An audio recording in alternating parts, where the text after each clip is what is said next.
Good morning, it's Friday. You've made it almost to the weekend. Hopefully you can navigate the difficulties of this day until 5 o'clock or whenever you get off work.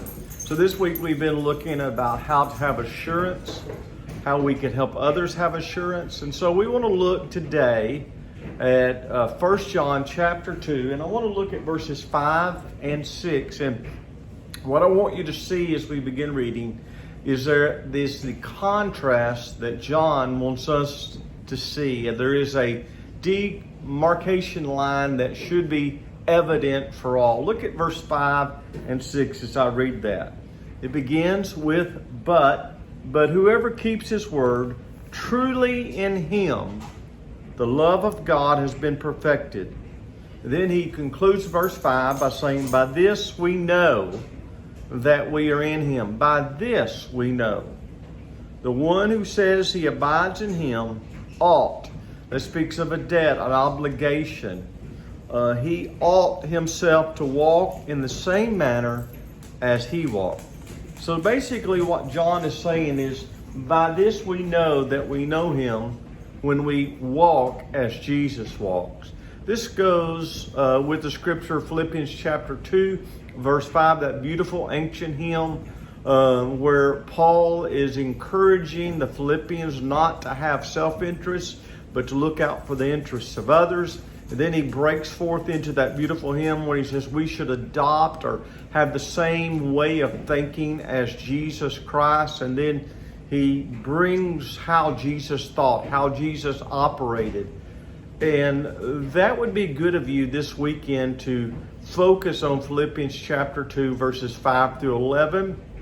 And then I think it'd also be good over the next few months if you read through the Gospels, noticing how Jesus lived his life in this world, how Jesus drew people to himself, drew people to the Father, how he encouraged people, how he gave confidence to them.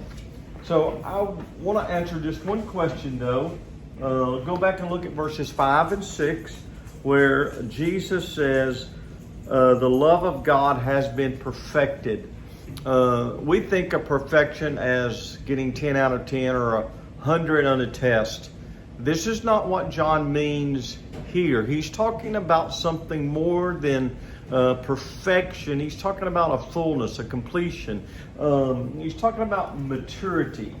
For instance, the ESV and the New American Standard and the New King James, they all use that word perfected. The Message, which is really a very loose paraphrase, speaks of it as a mature love. The New Living Translation says how completely they love him. What you should know about the word perfect is it is a target, it is a finish line, it is a level that we're living at.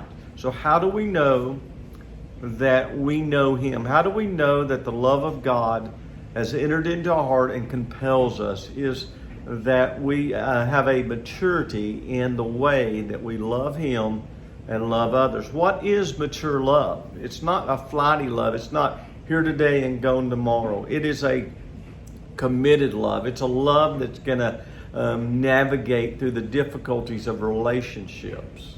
And this is one of the assurances that we can have, that we love as Jesus loved. Not perfectly as Jesus loved, but we love in the same manner that Jesus loved. We give ourselves up. We sacrifice.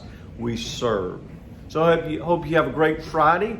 I may do either a video on Saturday, or I may hold off to finish this train of thought until Monday.